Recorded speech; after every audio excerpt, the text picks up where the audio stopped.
Good afternoon, everybody. Big Mike back here with you once again.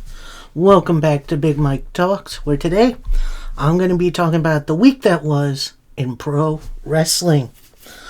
Pretty entertaining week. We'll go over it starting right now, starting with Monday Night Raw and its debut on Netflix, which is very, very interesting. It's first time outside a cable network, which is very, very, very odd, honestly. So we start off with a cold open video package going over not just the history of the WWE, but the history of wrestling, which is honestly quite expansive. There was mention of their origins and carnivals. They mentioned the Goldust Trio, which I'm not going to go over here because that would take a long time. The WrestleMania debut at MSG up until nowadays, including they showed the Pipe Bomb from CM Punk, Daniel Bryan and the Yes Movement, which is very surprising, and other stuff, historical stuff like that, which was really, really cool. In the arena, they showed this video on a big screen encompassing the ring, which was interesting. As soon as it ended, the screen fell, revealing the ring, not only containing one Triple H, but also showing the ring canvas with all of the sponsor logos, which I know UFC has it and it looks fine there, but here it looks haphazard, I guess I could call it. Triple H starts his promo saying, "At this moment in time, all of you are a part of history. All of you here are being seen and heard by everyone around the globe. Show them who you are. This is WWE, and we are louder than ever. Now let me ask you a question. Are you ready?" I said, "Are you ready?"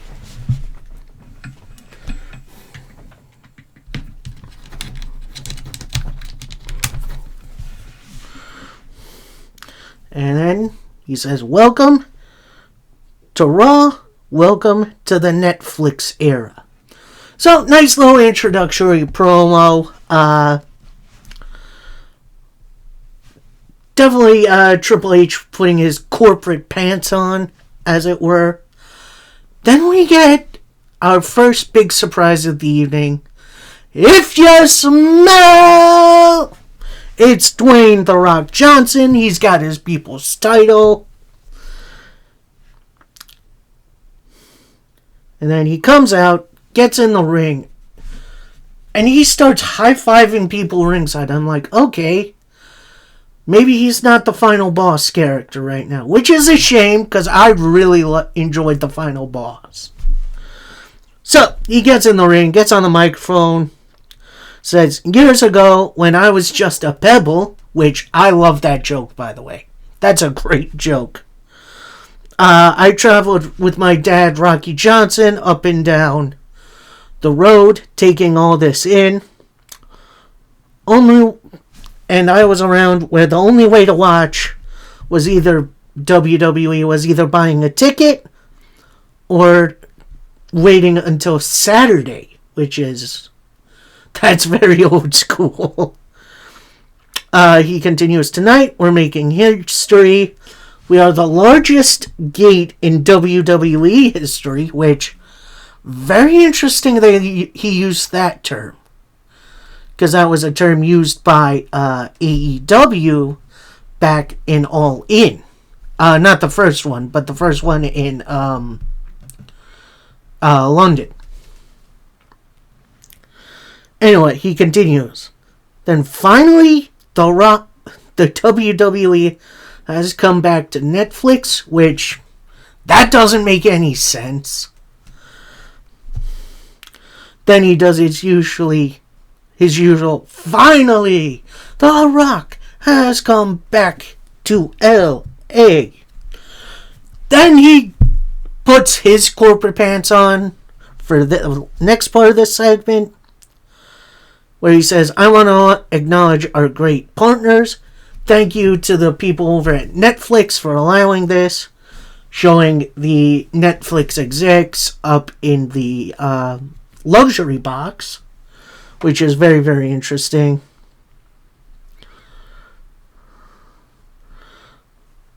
Then he jokes around saying, "If The Rock gets glitched during this, I'm going to go all Squid Games on you," which definitely got a laugh, which that was funny. Then he says, "I want to acknowledge someone that I've spilled blood with during my recent time here. He's carried the WWE on his back. I want to acknowledge Cody Rhodes and thank you." Now, then we see Cody Rhodes sitting ringside. And Rocky says, "Tell Mama Rhodes I said hi." In which I'll get to why this segment annoyed me a little bit in a minute. Then he says, "I want to acknowledge my cousin Roman Reigns, the true tribal chief, as tonight he's taking on Solo Sikoa for the title of tribal chief, and to say I'm going to watch this match closely." Then he leaves and we get our first match. Now, before I go on, if you were watching the lead up to WrestleMania last year and the absolute crap The Rock put Cody Rhodes through, including having him bleed right next to his bus in the rain, and then he just used this Mama Rhodes stuff as a joke when he used that as an insult for Cody. Like I said, this is The Rock putting on his more corporate pants, not playing a character. I was kind of hoping we'd see some sort of setup with either Cody or Roman for WrestleMania. But this was... I'll get to overall how I feel about the show at the end. But, yeah, this felt more like a corporate victory lap than, setting stuff up. Anyway, we get to our first matchup of the evening, and it's Tribal Combat with the title of Tribal Chief on the line. So we get Solo Sikoa taking on Roman Reigns. And I'm going to tell you this. I am going to tell you this right now. There was rumors that WWE were going to bring in a Tribal Chief title for this. I am so glad they didn't, because the Ula Fala pretty much serves that purpose. Speaking of the Ula Fala, Solo takes it off, hands it over to Paul Heyman, who's ringside. And then they lock up, they beat the ever-loving stuffing out of each other. It's pretty much what we got at WrestleMania 40 between Cody and Roman. But with definitely more weapons, including one point we see Solo hit Roman with the monitor from the announce table, which is honestly an iPad now. We see Solo using the ring steps to attack Roman. At one point, we see Roman get fitted with a hardcore necktie, meaning a chair around his neck. Solo was about to hit a concerto, but Roman Reigns moves out of the way. Solo then with a low blow, a spinning Solo to the two chairs, but only gets a 2 count. Solo then goes to the outside, grabs a table, like has trouble sliding it in for whatever reason. Like he's trying to slide it in long ways instead, or vertically instead of horizontally, which looks very awkward. Roman with the drive-by kick, which is definitely one of his more impressive feats.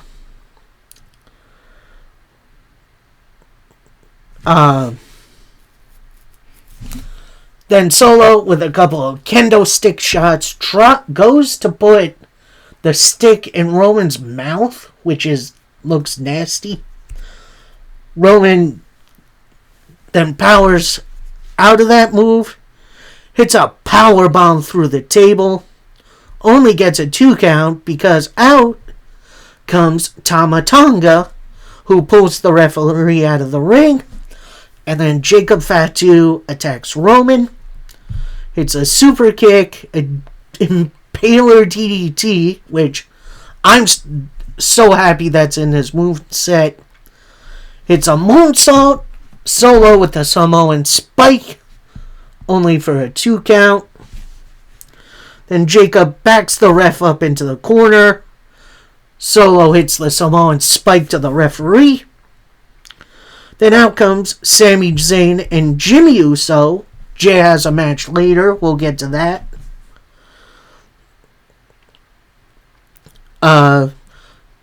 Jimmy with a super kick. Sami with a haluva kick. Roman Reigns with a big old spear, but only a 2 count on Solo. This brings out a new referee. Jimmy and Sami then fight off the new blood to the back. Roman Reigns sets up for a spear, does the ooh ah in the corner. Who comes out to interfere? Very, very interesting. It's Kevin Owens. Hits a big old stunner on Roman Reigns.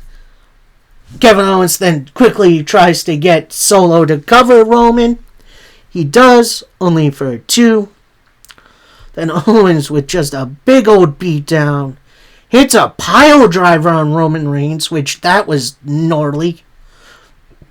Who comes out to make the save? It's Cody Rhodes. We'll be seeing these two in a ladder match at the Royal Rumble. And they brawl to the side at least. Cody with a big old Cody cutter. Gets him to the outside. Roman goes for a Superman punch, but that gets blocked into a Samoan spike, which Solo misses. Roman runs the ropes, kind of like what Braun Breaker does. Hits a spear. Then goes to the corner. Oh! Another spear to win the match and regain the Ula Fala. So Solo, post-match, Solo rolls out of the ring. Paul Heyman brings the Ula Fala into the ring. But before he can bestow it onto Roman, out comes The Rock with no music. He takes the Ula Fala from Paul Heyman and bestows it onto Roman Reigns. They do the manly handshake thing, and then they come in for an embrace. I was honestly hoping we were going to get a Rock attack on Roman Reigns, but I guess that's not the time for that. Match itself was very entertaining, although I did like the Tribal Combat match from 40 a lot better. But overall, I'm glad this story is all over and we don't have to deal with it anymore. Then we see CM Punk. He's back in the locker room and he's wearing his old ROH gear. Well, kind of. It was the gear he wore against MJF in the dog collar match at Revolution 2022, I believe it was. So, yeah, that's definitely cool to see. I honestly thought we were going to get CM Punk's OG Ring of Honor theme for that, but I guess Tony Khan owns that. Then we get a big old surprise as we get the full Pentagon logo reveal. He's going to be coming, I assume, next week. We'll get to that in a moment. He was supposed to be in a tag match with Rey Mysterio this week, but that got cut for time because we gotta make time for Rocky and Hulk Hogan, which, don't you worry, I'll talk about that in a minute. So, yeah, interesting to see Penta coming in all by himself. Then we get the hype video for next year's Royal Rumble in 2016, which is going to take place in Riyadh, Saudi Arabia, which I don't love, but, you know, it is what it is now. Then we get, honestly, my favorite part of the evening, John Cena promo. He's ready for his retirement tour. Gets in the ring, does his full entrance. He's in his jorts. He's ready. Gets in the ring, grabs a microphone, says, "Everyone is talking about it. Just something different here in LA." We see LA shows up. And no, we heard it already. It's the first time Raw is on Netflix all over the world. Over the years, I know you guys have been very smart. Our audience has got bigger. The electricity will be felt all over the world. Thank you, Netflix, for showing the experience of Raw.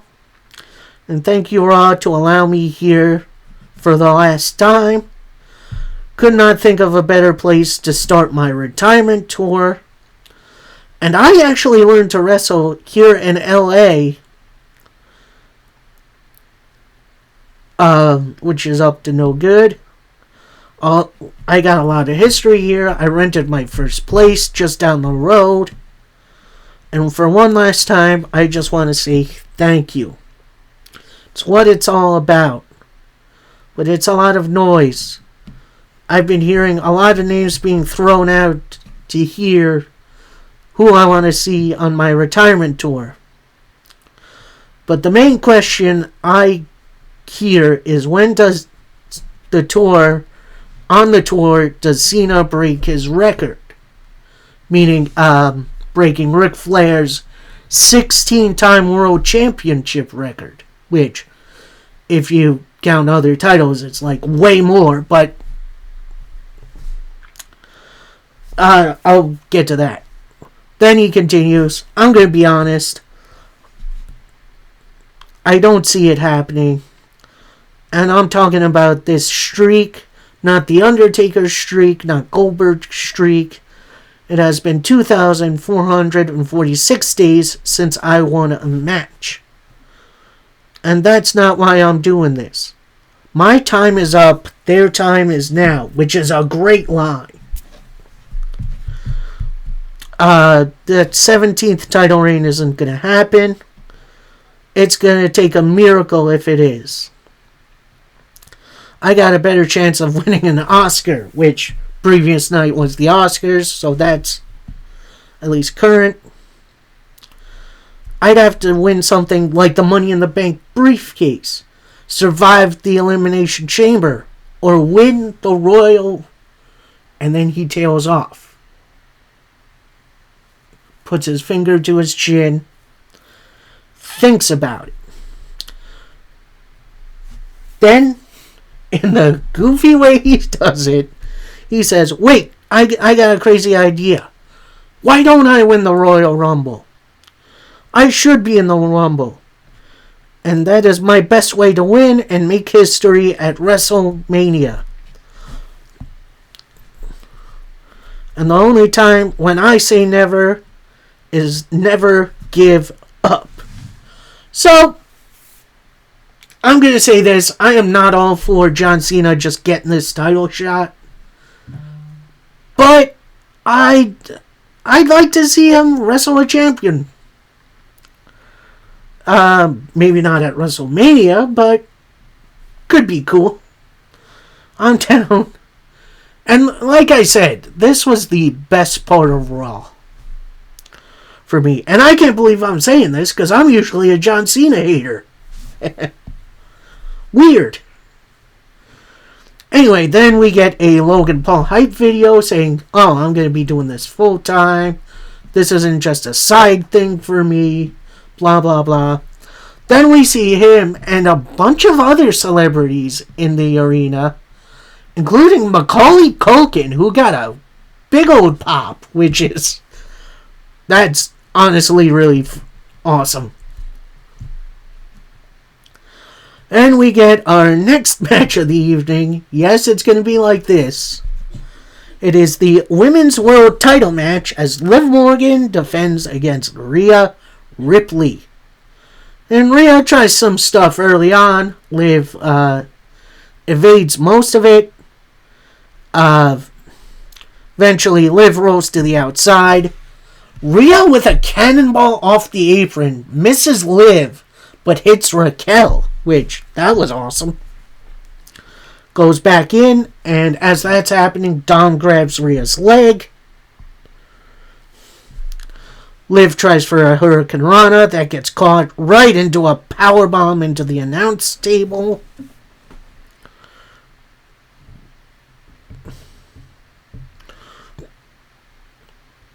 A couple of head smashes from Liv. Try for a bulldog, but that misses. Into a couple of big clotheslines.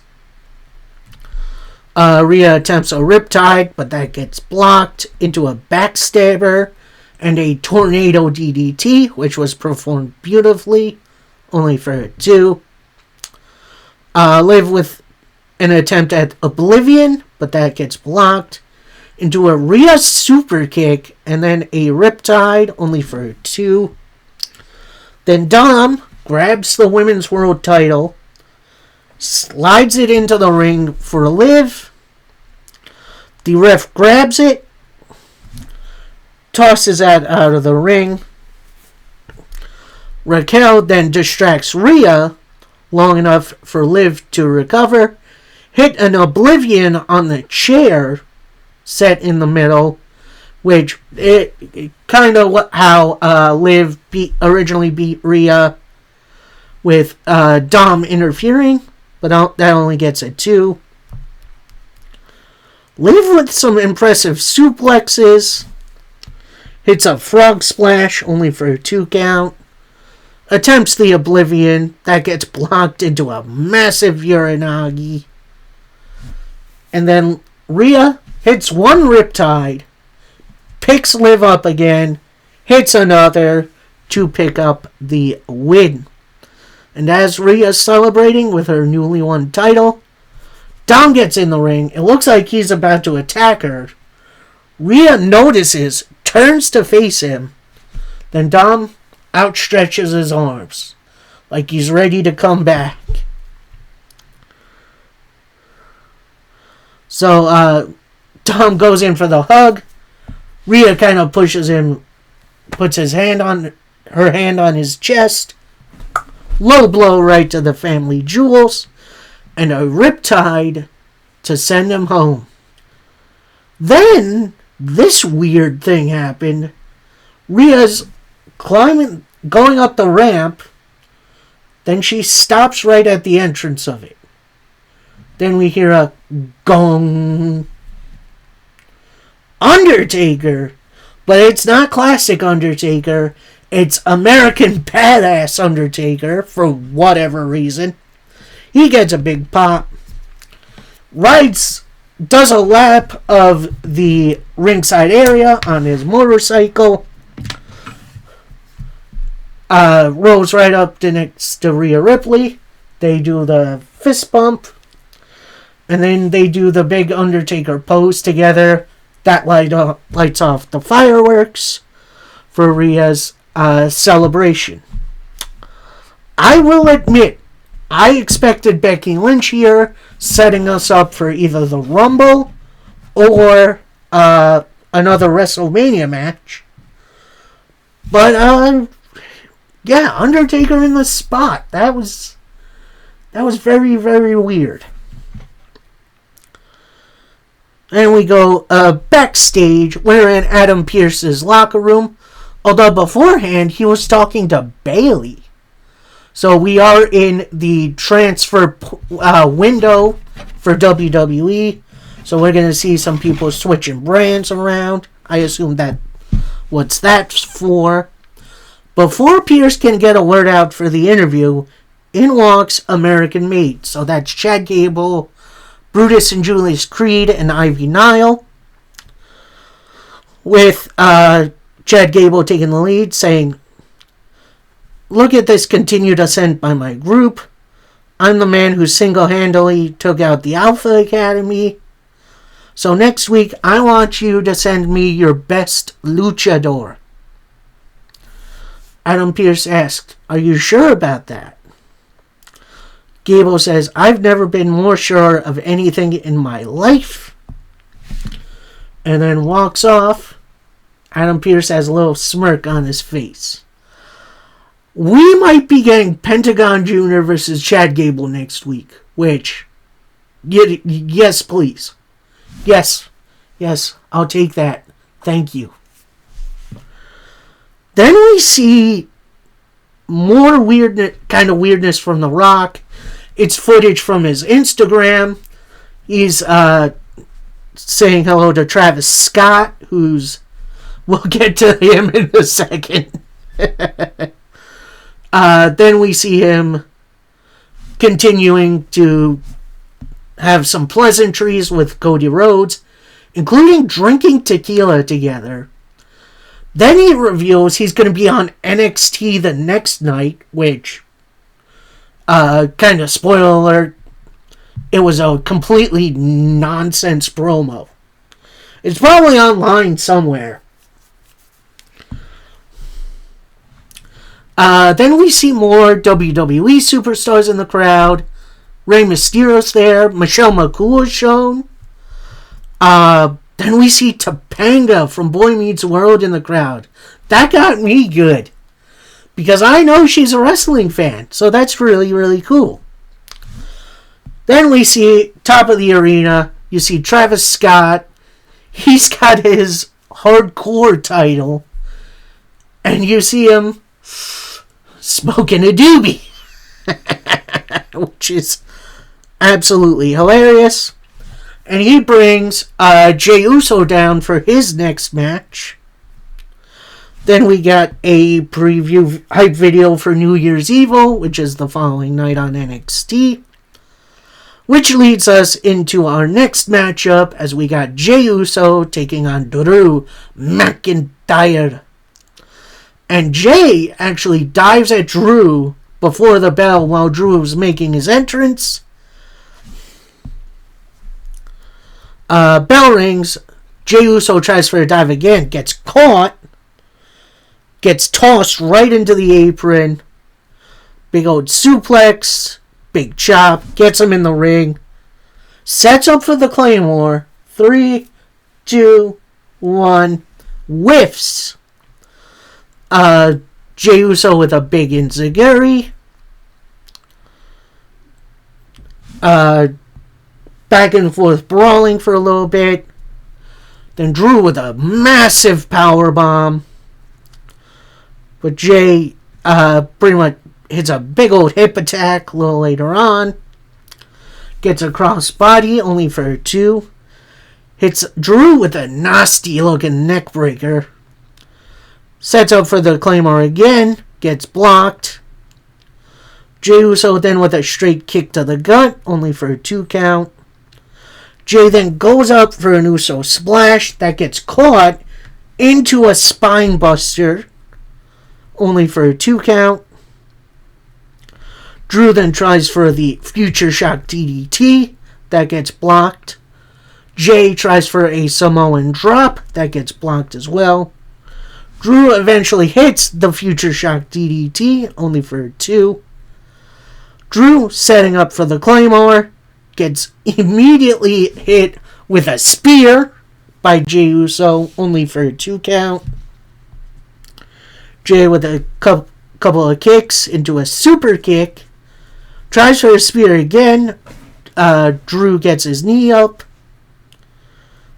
Drew with a big super kick. Don't see the big man throwing those that much. Drew with a Claymore kick, only for 2. Then Drew starts going off a bit on Jey Uso with strikes, head smashes. Big old Glasgow kiss. Sets up in the corner. 3, 2, 1. Goes for the Claymore. Jay just collapses out of exhaustion. Drew then kind of hams it up a bit. Goes back in the corner. He's ready. Goes for the Claymore. Misses. Jey Uso with a roll-up for the victory. And before Drew can get his hands on Jay, Jay rolls out of the ring. That was a very entertaining matchup. Hopefully we got more between these two guys coming soon. Yeah, that was definitely a lot of fun. And here comes another strike against Raw on Netflix. You have your World Heavyweight Champion not in front of a crowd, but doing a pre-recorded message saying, I heard everyone say we're in a new era. It's new for everyone else, but not for me. Still, I am stealing their dreams. Hopes and ambitions go to die. I hold the prize they all want. I am the World Heavyweight Champion. I am Gunta. I would have liked to see more from him on this show. He's Raw's main champion. He should be on it for something. I don't know. Then we get a backstage interview from comedian Gabriel Iglesias, who definitely one of my favorite comedians going. Fluffy. Anyway, he says, day one, I've been a fan for a while now.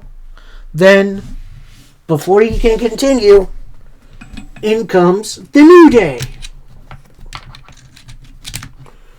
Or should I call them the Dark Day? And they say, no. We still haven't had time to explain our actions. You should be talking to us, not to him. And if you don't give us time, we'll take it. And before the New Day can say anything else, in comes the Alpha Academy with Gabriel saying, look, I'm going to get back to my seat. So he leaves with the Academy, with Kofi saying, no one's going to watch your special tomorrow, bro. So, yeah, that was kind of funny. Then comes this weird kind of promo. So it's, you got Roman Reigns and Paul Heyman. They're walking in the back with Roman saying, I need a platform to celebrate my greatness. Then Paul says, how about January 22nd? Roman's like, alright. Then we see them enter a locker room. The door closes, and you see the WWE 2K25 logo on it. So I don't know if that was a regular ad, or if that was Roman setting up something. I'm not sure. That was confusing. Then we see Seth Rollins. He's warming up in the back. And then we hear the dulcet tones of Real American. That's right. We get a Hulk Hogan promo in 2025. Yay. Anyway, he tries to get a promo out, but he gets completely booed by the crowd. With him even trying to say, my greatest tag team partner is all of my fans. Oh, man. Oh, I'm sorry. That's funny. I know Hulk Hogan is a legend, and I will respect him for that. But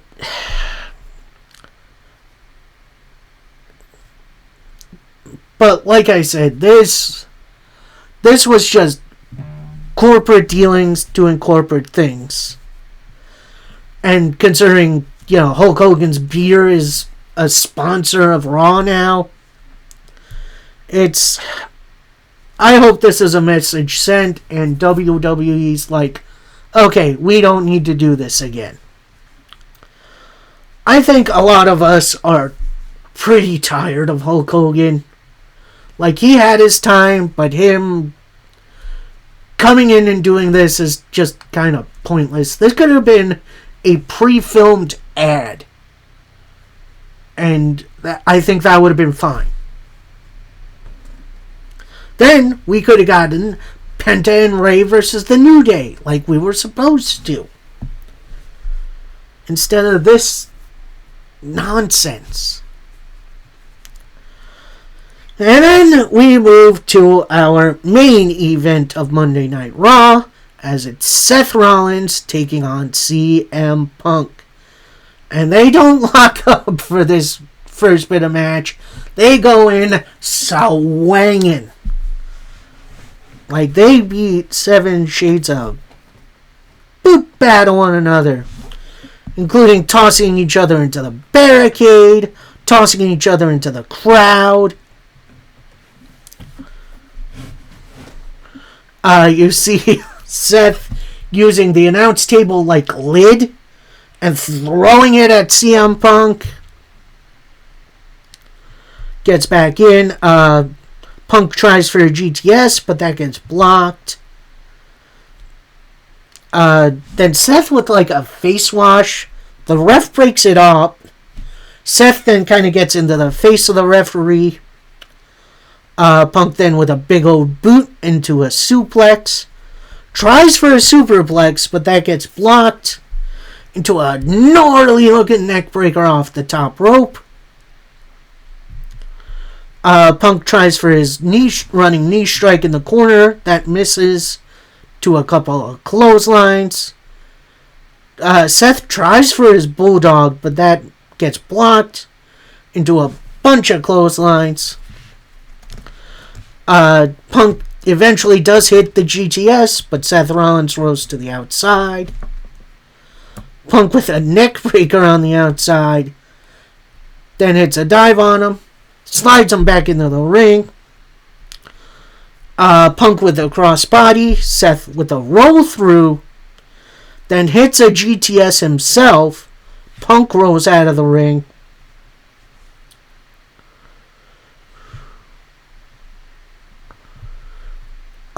Seth then goes out, gets him back in. Hits a stomp, only for a 2 count. Then Seth fights him. Seth goes again for the GTS, but that gets blocked into Punk GTS, only for a 2 count. Seth attempts another stomp, but that whiffs. Punk rolls to the outside, tosses Seth into the announce table. Seth tries a pedigree on the announce table. That gets blocked. Punk tries for a GTS. That gets countered by Seth. Seth eventually gets the pedigree on the table. Slides Punk back in. Hits a pedigree in the ring. Only for 2. Punk eventually fights back. Seth tries for a neck breaker. That gets blocked into a big old kick. Punk tries for another running knee strike.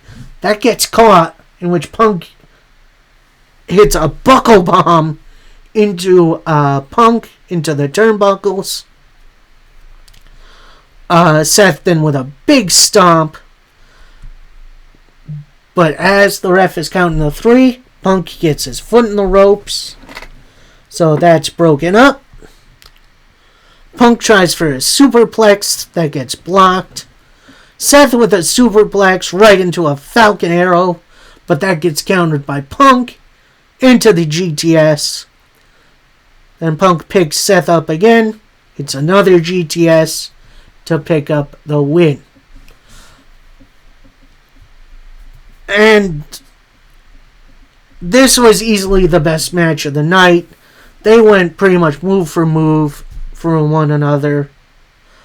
My main issue for this show is that it didn't feel like a continuation of the stories we were being told on USA and on pay-per-view. This felt like a corporate victory lap. Like, oh, let's bring in all the legends that everyone used to know. It honestly felt like a Vince McMahon booked Raw. And not to say it was all bad. There was definitely some good, like the Cena promo and the main event. And honestly, a lot of the matches were solid too. But I was kind of hoping for a little bit more. You know what I mean? Like, the matches just kind of ended. Multiple finishers used. I don't know. It felt... I don't want to say rushed, but it felt like they were trying to get past the matches to get back to the corporate stuff. So hopefully next week we'll see more episodic stuff and build to not only the Royal Rumble, but the second Saturday night's main event, which is the week before the Royal Rumble. So, yeah, we'll see what happens there. Overall, very uneventful Raw. And I know a lot of people are out there saying, oh, was further cash flows, you're a hardcore. Even as a hardcore, I don't mind legends showing up. I don't mind celebrity involvement. But give me something to take a bite of. Give me some storyline progression. Something like that. And we really didn't get any. Anyway, next up we got NWA Power. It is the one taping after Solid, which was a very solid show. Speaking of, our first match of the evening is EC3, the former world champion, taking on Joseph Von Schmidt, who definitely has the leotard on. So, match starts, they lock up. Then we get an EC3 like voiceover, and the match just fast forwards until EC3 wins. Which, that was definitely unique. Then, with voiceovers from EC3, in which I didn't really hear, I do apologize for that. We see the footage from the main event of Samhain, with EC3 challenging Tom Latimer for the title, and then the Exodus Pro guys coming in and interfering. So, I'm not really sure what their story's going, but it definitely shows EC3 is still on target for the World Heavyweight title. Then we see Ella Envy in the ring. She's in the ring with, I'm going to assume it's like one of the ring boys. He's got a bouquet of flowers. We have Miss Star with the interviewer. With Miss Star saying, the reason we are here today is to give Ella Envy, the greatest tag team champion in the NWA, her flowers. She then kind of yells at the ring boy, give it to her. Literally, give it to her. So the ring boy gives Ella Envy the flowers. She kind of poses for a little bit. Then it's revealed, oh, Ella has 2 opponents coming tonight. And she's only going to share the ring with the best. So this is a 2-on-1 handicap match as Ella Envy takes on... I did not get the names of these 2 characters. I do apologize for that. But overall, this was honestly a solid match. The tag team worked really, really well together.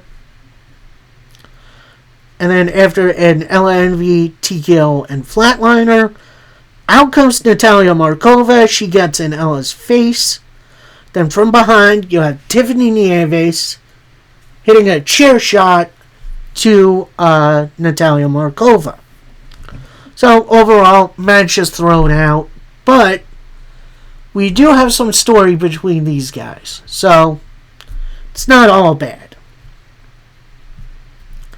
Then we get an interview from an interesting pair. A pair we haven't seen in a while. It's Primo and Epico, the Colons. This is Carlito's brother and cousin, I believe. And they pretty much say, we're so excited to be here in the NWA. You've witnessed the greatest out of us. Whether we go become champions, you don't know the Colons. So get ready, NWA. We then get an Around the Territory segment, which I absolutely enjoy. We then get a match for the NWA Tag Team titles as Knox and Murdoch defend against Rolando Friedman and Slade of the Spectaculars. And for the most part, Slade was in this. He definitely held his own against Knox, but Murdoch, he overpowered him.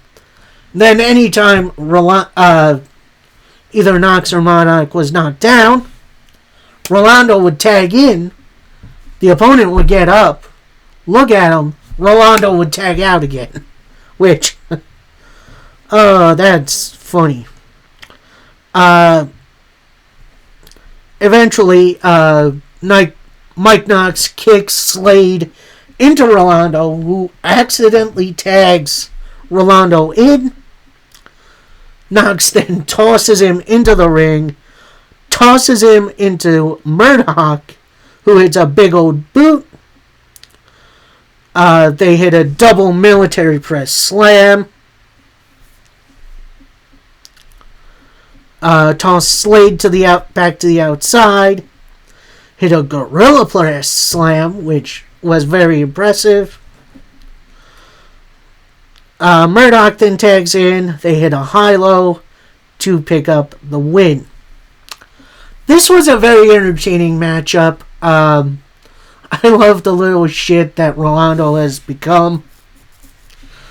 I do hope eventually he gets a little comeuppance. Although he did get that today, which is good. We then see an Aaron Stevens interview that he's not with BFT, and he says, I'm going to start with a quote. While I am the victim, I am also the murderer. I am not apologizing for anything I've done. And what I do not apologize for. And I walk away from you now. So, a little bit of a weird interview, but I do get his point. We then get a promo from NWA newcomer Mike Mondo, who is an impressive-looking specimen, if I do say so myself. Nope, I'm not even going to say that. No need to say that. So he says, here in the NWA, I've been in the ring and I've beaten the best. But now it's gut check time. I've got my eye on someone very specific, and they're about to find out why I'm here. So, yeah, definitely a very intense hype-up promo. As we go into our next matchup, as we see Boz, who, definitely good to see him back in the ring, taking on Mike Mondo. I believe this Mike Mondo was in the Spirit Squad, if I'm remembering correctly. But, honestly, this was low-key a hoss fight. This was pretty dang good. Just a couple of big boys slapping some beef. Although eventually we do see Mike Mondo lock in the camel clutch. Do the little fish hook. Boz eventually fights out of the camel clutch. It's a very impressive drop kick, which sends Mike to the outside. He then sneaks underneath the ring, which haven't seen that move in a little while. Boz is looking for him on the far side. Other side, Mondo comes out, attacks Boz from behind with a big old knee that hits the gut check to pick up the win. Definitely some interesting strategy from Mike Mondo.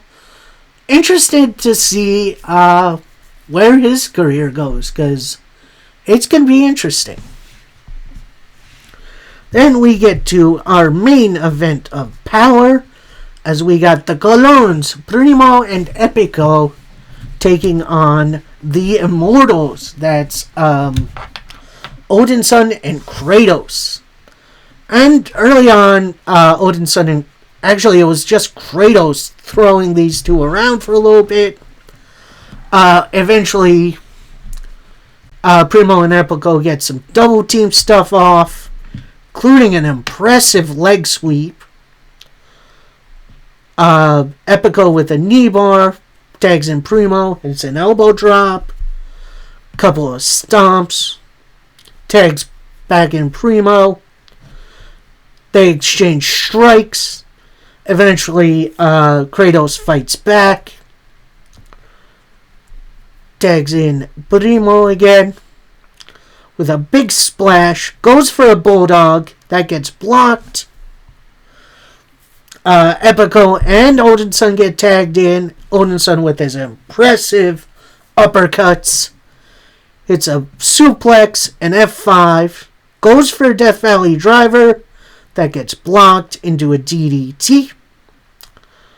Odinson rolls to the outside. The Colones follow him. Then they stick Odinson's hand into, like, the ring post, which I guess is hollow in the NWA, and just start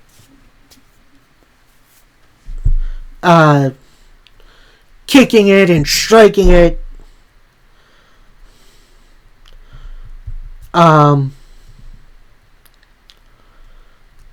Eventually, Odinson's in, hits a jackhammer to pick up the win for his... Actually, the match gets thrown out via the DQ. Winners are the Immortals. Kratos then helps Odinson get his hand out of the ring post. And as they're celebrating, out come BFT, who attack the Immortals from behind. Then Aaron Stevens comes out. He has a ladder. Slides it in. Sets it up. Climbs to the top of it. And rings a Liberty Bell. In which that's how the Immortals beat BFT the last couple of times. So I guess this rivalry isn't over. We'll see how it goes. I was kind of hoping the Immortals would move on to the Colones, because, you know, that match was actually really good. I am a little disappointed about the finish, though.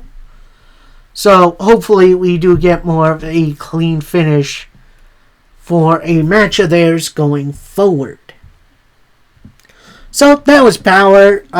Definitely bit of a middle-of-the-road episode. Starting some new rivalries. Maybe continuing some old ones, which is fine. A lot of the matches were pretty good, except for the one with Ella Envy. Not to say it was bad, but was definitely a tad bit overbooked. And then we go to, my favorite time of night. It's AEW Dynamite. And we start off with my match of the week. That's right. As we got Will Ospreay taking on Buddy Matthews. And oh my god, they absolutely brought it. It was counter for counter, move for move.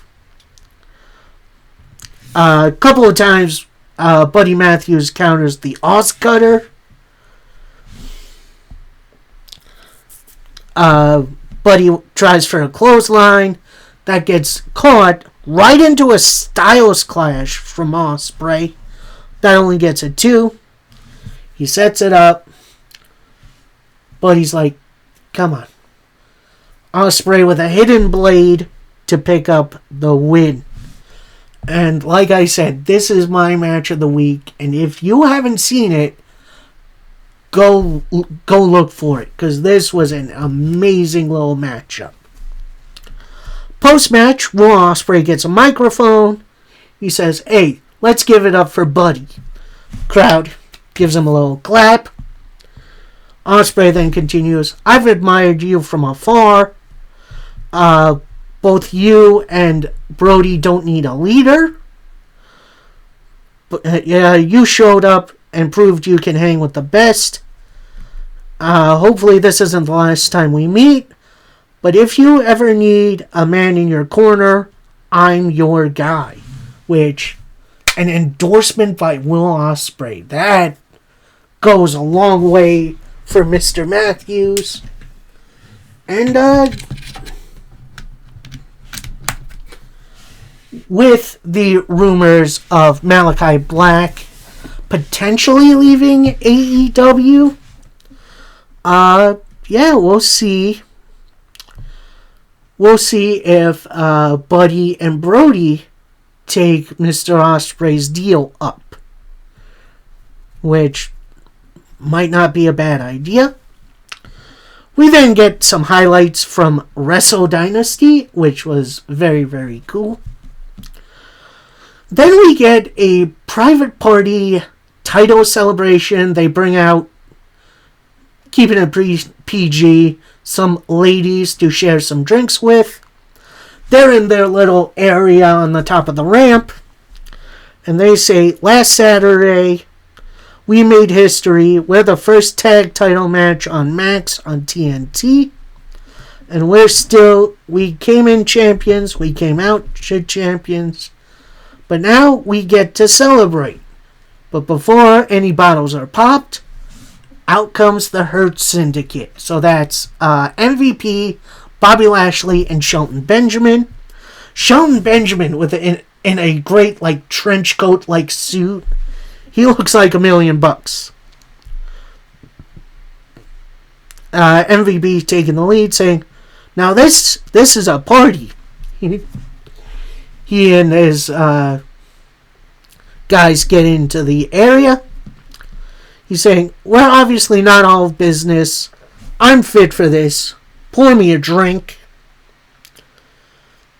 If we were going to beef, we'd beef already. So Private Party does pour MVP and the Hurt Syndicate a shot.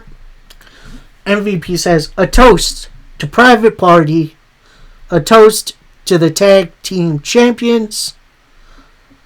And then Lashley has something to say. He says, and here's to the Hurt Syndicate taking the tag team titles. He takes his drink and he heads to the ring for his match against Mark Briscoe. Which, honestly, this was a fun little big guy kind of versus little guy match. Although, Mark Briscoe definitely had a lot of fight in him. At one point, you see Bobby Lashley looking for something under the ring. I guess he kind of got scared by Mark Briscoe being under there with a steel chair. Gets into the ring with the chair, folds it open, does his dive to the outside, which is awesome. Then Mark with an eye rake and a bite. But then Bobby pushes him right into the ring post. They get back inside. Bobby with a big old clothesline. No, Mark with a big old clothesline hits the Froggy Bow, but only gets a 1 count. Never seen that before. Eventually, Lashley does hit a spear, a Uranagi, and locks in the Hurt Lock for the submission victory. Post-match, you have a Hurt Syndicate beatdown of Mark Briscoe, but out comes Private Party with a couple of chairs to make the save. I am finally glad we are getting a serious program for Private Party. It has been way too long. And yeah, that was a solid matchup between Lashley and Mark Briscoe, which I think that was for the first time. So that's definitely really cool. And honestly, speaking of cool, you got easily the most fun match of the night. You've got the Casino Gauntlet match. Now, what this is, it's kind of Royal Rumble-ish, but instead of eliminations, it's one fall to the finish. No over the top rope, it's pinfall or submission. So our first 2 men out, you have Jay White, number 1, taking on Hangman Page, number 2.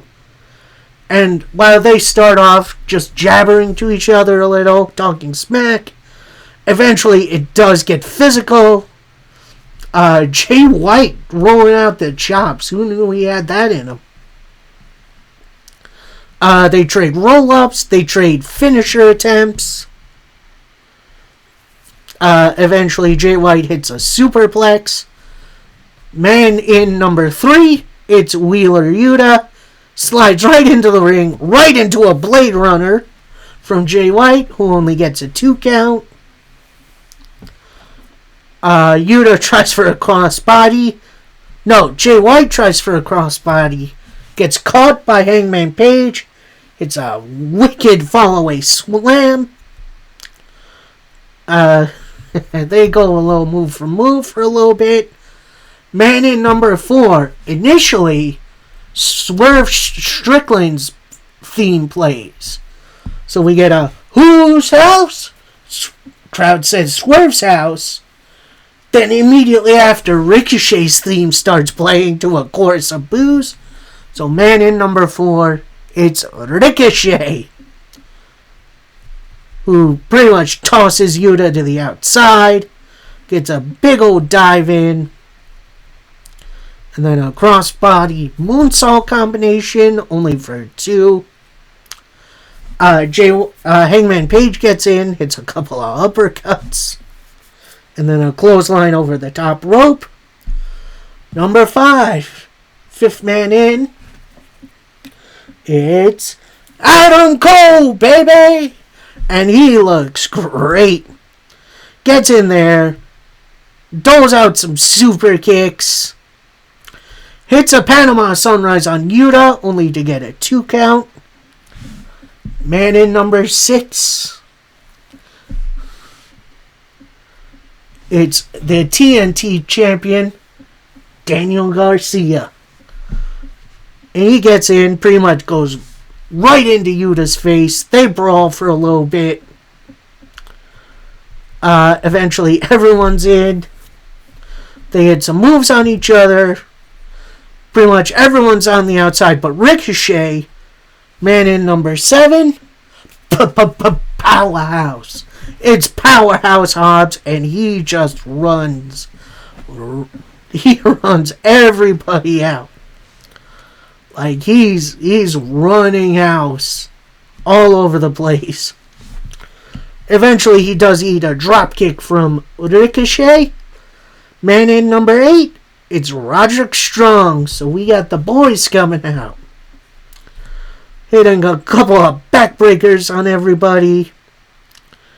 It's a couple of combination moves with Adam Cole and Garcia, in which I guess Garcia is joining with, eventually with the other guys.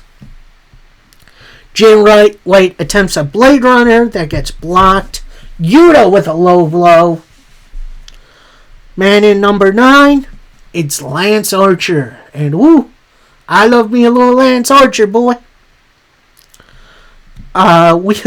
Ricochet tries for a dive. That gets caught. Then Archer just starts choke slamming everybody. Yuta tries for a crossbody. That gets caught. Tosses him to the side. Then he goes face to face with Hobbs. Hobbs with a big old power slam. Archer gets right back up with a black hole slam. Man in number 10. It's Kyle O'Reilly, who is still using the conglomeration Tron, which is a little confusing. Gets in, pretty much kicks the heck out of everyone not in the kingdom. Big old gutbuster by Roderick Strong. Then Kyle with a knee drop. Big boot from Adam Cole. Adam Page tries for a Deadeye. That gets blocked. Then pretty much the entirety of the kingdom gangs up on him. Yuta tries for a sleeper on Hobbs, but Hobbs just flicks him off. Super kick by Adam Cole. A high-low from Strong and Kyle. And then we got man number 11. And it's Double J, Jeff Jarrett, with the biggest reaction I think I've ever heard for him. But before he can get in the ring, he's attacked by Wheeler Yuta, and they brawl to the back. So match kind of continues on from there. Powerhouse Hobbs with a pounce. That would make Marcus Corvon proud. Lance Archer attempts a blackout, but that gets blocked. Big old clothesline over the top. Kyle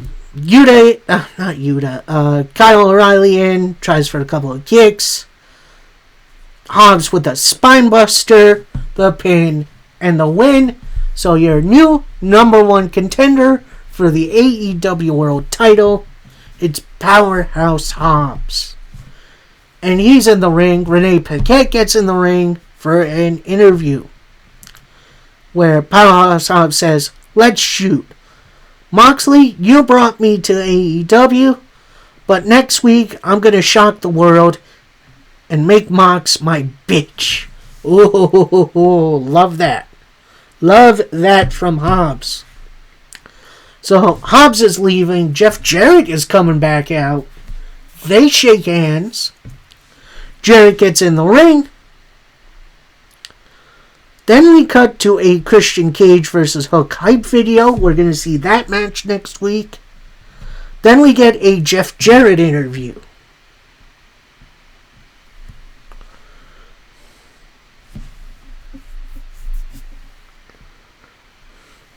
In which he says, 2025, I'm going to ask one question.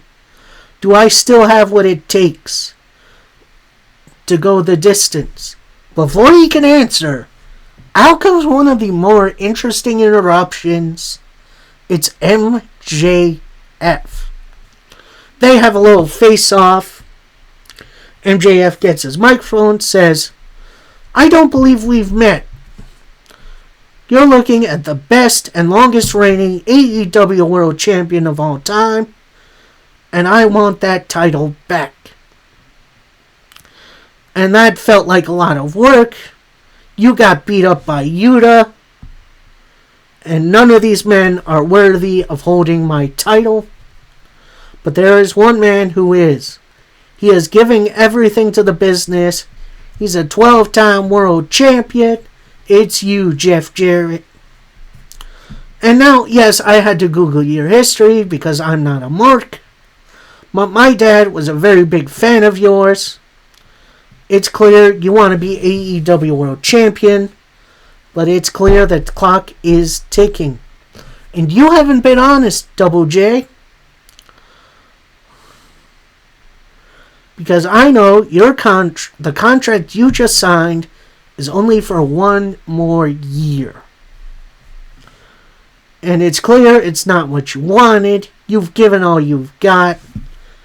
Now you're here to piss you off and only got 1 year to prove you've still got it. And make it back to the top. Well, I want to help you become champion. And all I ask is that I'm first in line for a shot when you do.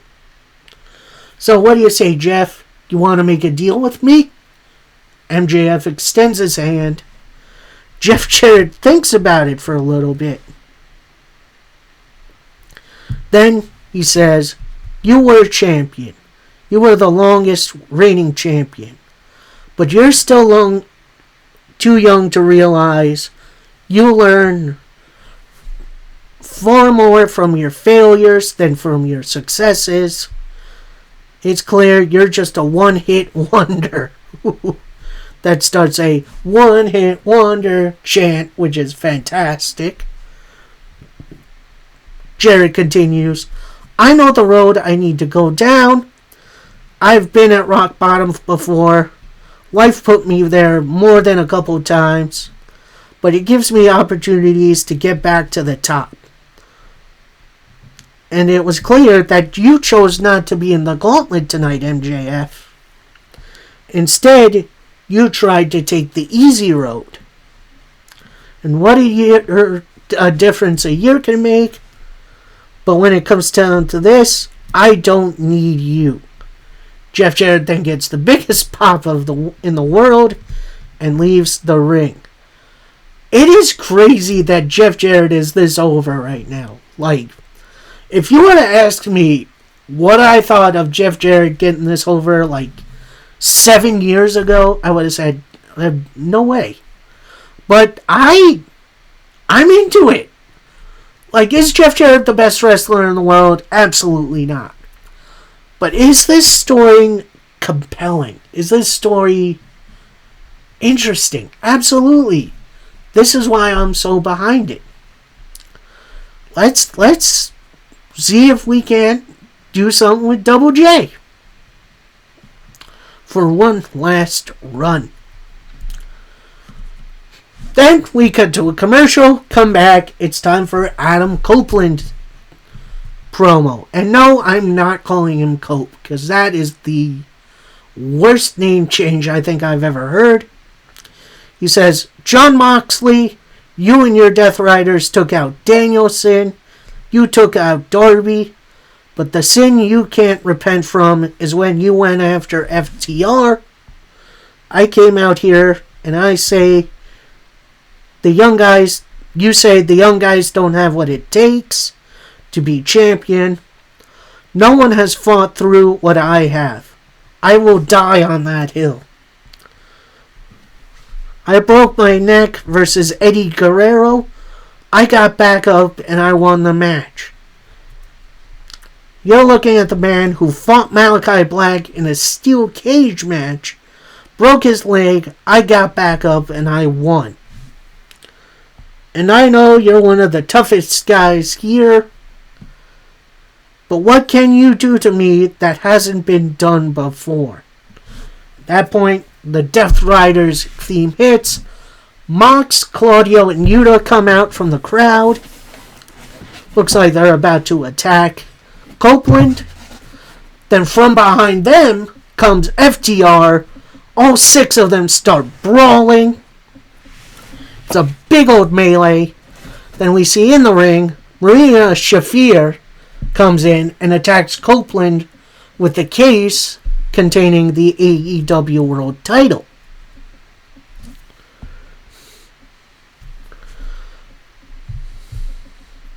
Actually, no, Maria just distracts Copeland.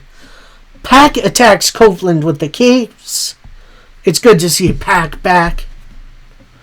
Then Moxley gets in the ring with the rest of the Death Riders. Gets Copeland in a bulldog choke. Then they're all standing around Copeland. Then Moxley extends his hand. Shafir takes out of her pocket the same plastic bag they used on Danielson. And now they're about to put it onto Copeland's head. Who makes the save? It's Powerhouse Hobbs coming out and running the Death Riders off. So, I'm going to say this. The Death Riders program has definitely picked up a bit for me. They're doing a lot of good things here. I do wish they did some of this a little bit sooner, but hey, it is what it is. So then we go backstage for a Mariah May promo. She says, next week we're getting our first Casino Gauntlet match. The winner will be getting a title shot at a later date.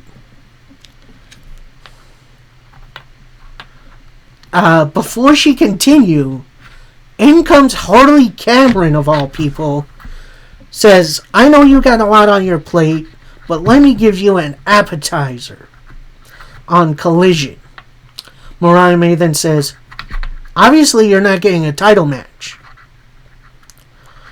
Then Harley says, oh, it doesn't have to be. Could just be a warm-up. But it's not a bad idea. On Collision, it's going to be Hot Girl Graps. Then Mariah May drops the smile and says, and after I win, I'm going to rip your head off. Them's fighting words, Jesus. So, yeah, a lot to look forward to coming this weekend and next week. Then we go to our next match, where the winner will get the number one spot in next week's Women's Casino Gauntlet match. We have rookie Toni Storm. We have Willow Nightingale and Chris Statlander. Before the match kind of gets going, we have Toni Storm shaking hands with two of them. And, yeah, this was definitely a bit of chaos, but definitely good chaos. A lot of really good back and forth, including Toni Storm attempting the moves she sees Statlander and Willow do to each other, but failing to do it on her own, which I think is funny as heck. Willow with a big old pounce to Statlander.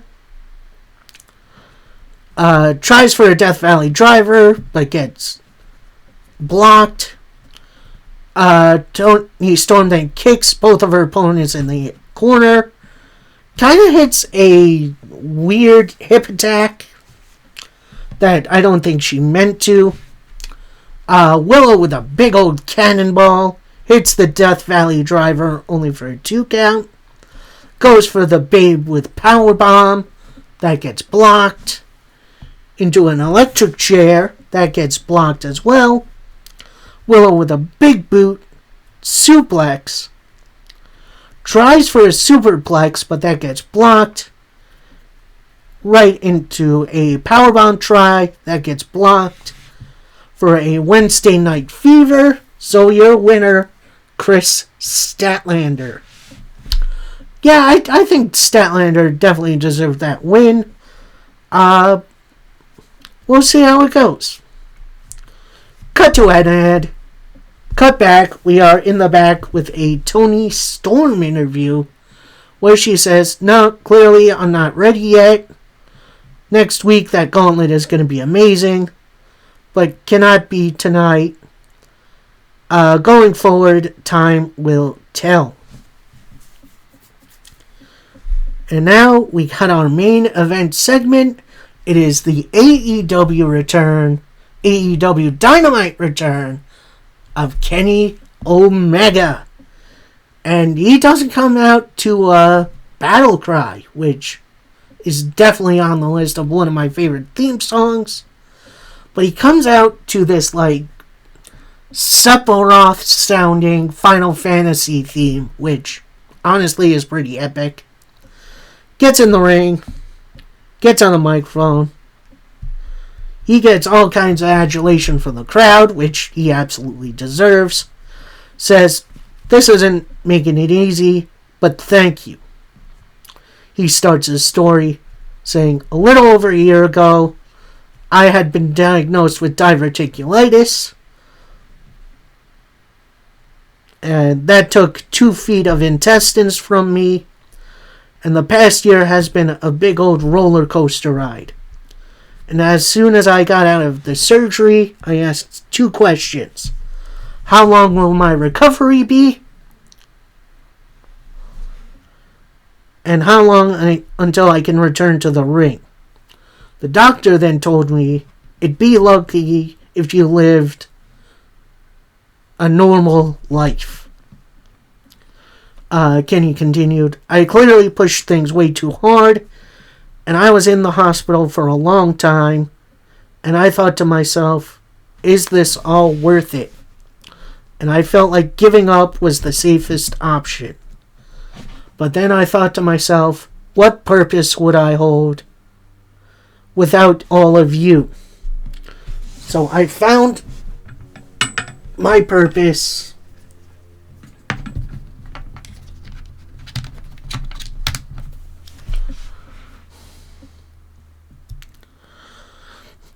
And I'm going to be in the ring every week, putting on the best matches I can. I'm not going to be the same Kenny. While I won't be the same guy, I'm not concerned about money, power, or revenge. I'm just worried about putting on the best show for all of you." And this brings out Don Callis, the rival slash ally of multiple time ally slash enemy of Kenny Omega, has a microphone, says, "Well, look who's back from the dead." But before he can get another word out, Kenny Omega jumps out of the ring and just beats Don Callis down on the ramp.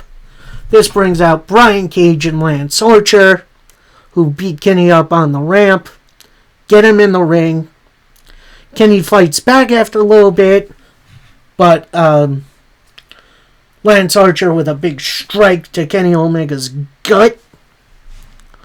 This also brings out Kyle Fletcher, who gets his shots in. This brings out, to make the save, Will Ospreay, who's wielding a chair, takes out Brian Cage, gets in the ring, runs off the rest of the Don Callis family. It looked like he was about to strike Omega with that chair. Omega sees it out of the corner of his eye. They meet eyes. Ospreay drops it. And they just have a big stare down. Oh, the history between Ospreay and Omega it's so great. They've had 2 excellent matches in New Japan, and now they're about to put on a banger in AEW. I can't wait. This is going to be awesome. This is what I live for in wrestling. So, yeah, that is going to do it. I hope you all enjoyed. Sorry for the long video. I was actually really, really hyped for this week. Well, Raw was a little bit of a downer. The rest of the week was really, really good. Especially AEW. Can't wait to see what the rest of this week holds with SmackDown and Collision, which I will be reviewing on Monday. Definitely a fun time to be a wrestling fan. And until next time, happy wrestling, everybody. Peace.